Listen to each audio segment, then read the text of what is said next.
Programang ito ay rated SPG. Striktong patnubay at gabay ng magulang ang kailangan. Maaaring may masiselang tema, lengguwahe, karahasan, sexual, horror o droga na hindi angkop sa mga bata.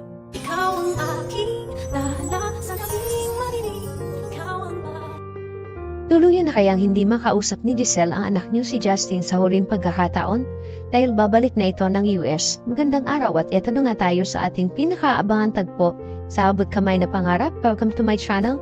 Please don't forget to like, comment, and click the bell button para lagi kayong updated sa aking mga videos. Samantala, napag-alaman ni Annalyn kay Ingrid na benefactor ang lolo Pepe niya sa Dream House Pilipinas, isang shelter para sa mga batang inabundo na ng mga magulang, mga batang walang magulang at saka mga batang inabuso, at isa ang lolo Pepe niya sa pinakamalaking benefactor nito. Inabot ni Ingrid ang isang card na gawa mula sa mga bata.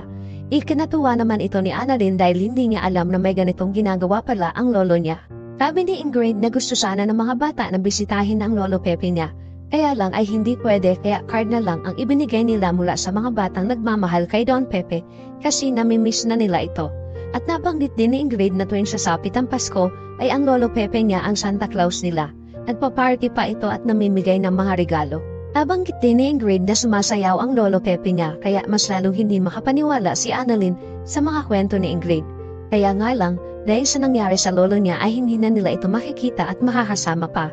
Sabi ni Ingrid na sigurado siya na namimiss na siya ng mga bata ni Sir Pepe.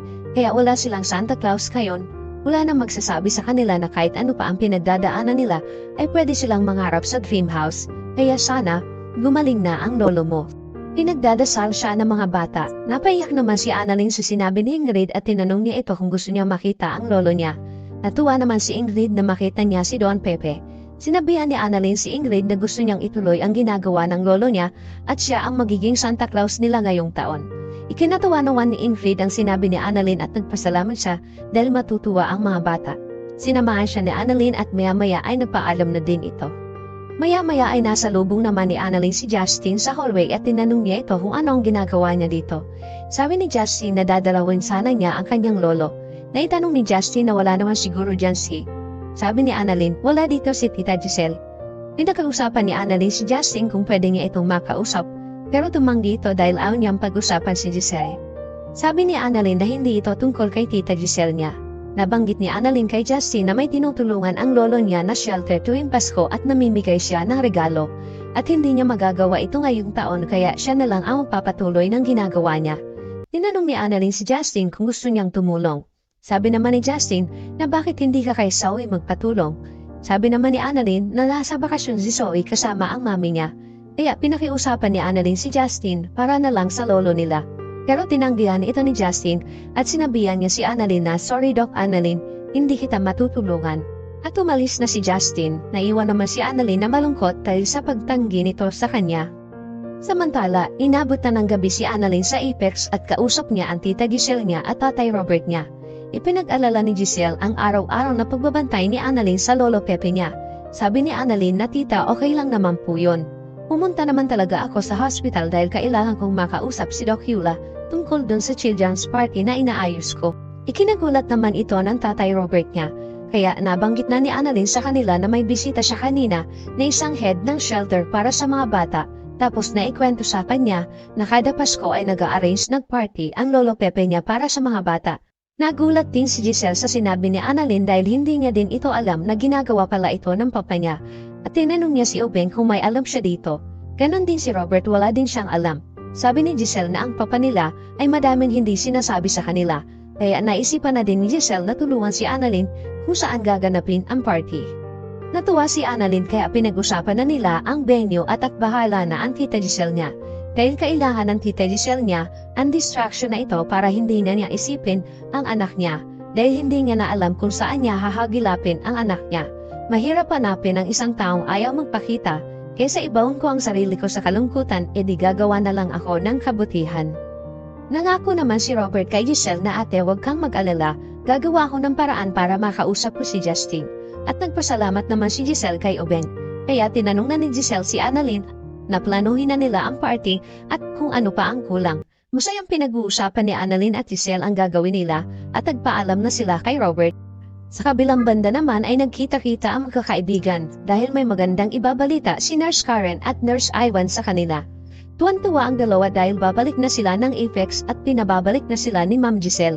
Ikinatuwa naman ito ng lahat dahil muli sila magkakasama sa trabaho. Nagbiro si Doc Luke kay Annalyn at sinabing, "Paano ba yan, Annalyn? Babalik na sila ng Apex. Ikaw ba, may plano ka din bumalik dito?" Narinig naman ito ni Doc Rindon at sinabi na hindi pwede. Na ikinagulat ng lahat ang sinabi ni Doc Rindon. Sabay sabi ni Doc Rindon na hindi pwede dahil may mga pasyente pa siya sa East Ridge at kailangan nila si Doc Annalyn. At napatingin ito kay Annalyn. Habang ang mga kasama nila ay napatingin kay Doc Rindon at biniro siya na parang ikaw, Doc, ang ayaw umalis si Annalyn sa East Ridge. At nagtawanan sila. Sabi naman ni Annalyn na hindi pwede dahil hindi ko pwedeng iwan si nanay at yung mga pasyente ko sa East Ridge. Samantala, sinubukang kausapin ni Robert si Justin para sana mapagbigyan naman lang ang ate Giselle niya na kausapin siya kahit man lang isang beses. Pero nagmamatigas pa din si Justin kay Giselle at wala siyang balak kausapin ng kanyang ina. At sinabi ni Justin na babalik na sila ng US, kaya bigo si Robert na pakiusapan si Justin. Agad na pinuntahan ni Robert si Giselle para sabihin na pabalik na ng US ang anak niya. Ikinagulat ito ni Giselle ang sinabi ni Robert. At sinabi na pabalik na ng US ang anak ko, hindi mo man lang agad sinabi, Ubeng. Galit na umiiyak si Giselle dahil wala siyang kaalam-alam na paalis na ang anak niya at hindi man lang niya ito makakausap para makahingi siya ng tawad sa nagawa niya sa kanya. Sabi ni Robert na ate, masakit man marinig, ayaw ka talagang makita ng anak mo. Naiiyak na sinabi ni Giselle na may anak nga ako pero ayaw niya sa akin. Or should I just move on? Ganun na lang ba? At napaiyak si Giselle dahil sa sama ng loob niya na ayaw siyang bigyan ng pagkakataon ni Justin na makahingi ng tawad at makausap siya. Naawa naman si Robert sa ate niya, kaya niyakap niya ito. Samantala sa shelter kung saan gaganapin ang Christmas party na inorganize ni Annalyn para sa mga bata, ay dumating na ang mga kaibigan niyang nurse.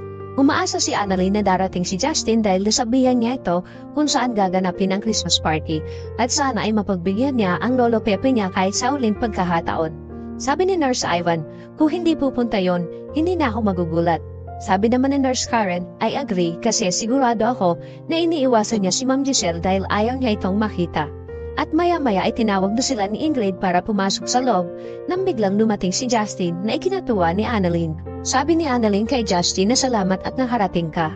Sabi ni Justin na dumaan lang ako dito para magpaalam sa iyo dahil pabalik na ako ng US ngayon. Ikinagulat ito ni Annalyn kaya pinakiusapan niya si Justin na baka pwede naman magstay ka muna kahit sandali para pasayahin natin ang mga bata. Sige na, para kay Lolo.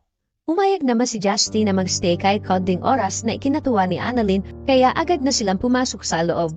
Maya-maya ay tumunog ang telepono ni Annalyn at nakita niya na tumatawag ang tita Giselle niya kaya pinauna niya na si Justin na pumasok. Agad naman sinagot ni Annalyn ang tawag ng tita Giselle niya. Umiiyak na sinabi ni Giselle kay Annalyn na hindi ko man lang makikita ang anak ko bago siya umalis. Sabi niya Annalyn, hindi po tita, may chance pa po kayo. Kasama ko po siya ngayon. Nandito po kami sa venue. Nabuhayan naman ang loob si Giselle at sinabi ni Annalyn na kasama niya si Justin at may pagkakataon siya na makausap ito bago bumalik ng US. Kaya agad sinabi ni Giselle kay Annalyn na sige, pupunta ako dyan ngayon at dali-dali siyang umalis kasunod si Robert at umaasa na mabibigyan pa siya ng pagkakataon na kausapin ang anak niya. Mapagbibigyan pa kaya si Giselle na kausapin ni Justin o babalik si Justin ng US na hindi man lang napagbigyan ang pakiusap ni Giselle? Yan ang ating pakaabangan dito lang sa Abot Kamay na Pangarap. Huwag bibitiw at huwag kalimutan mag-subscribe. Maraming salamat po and God bless.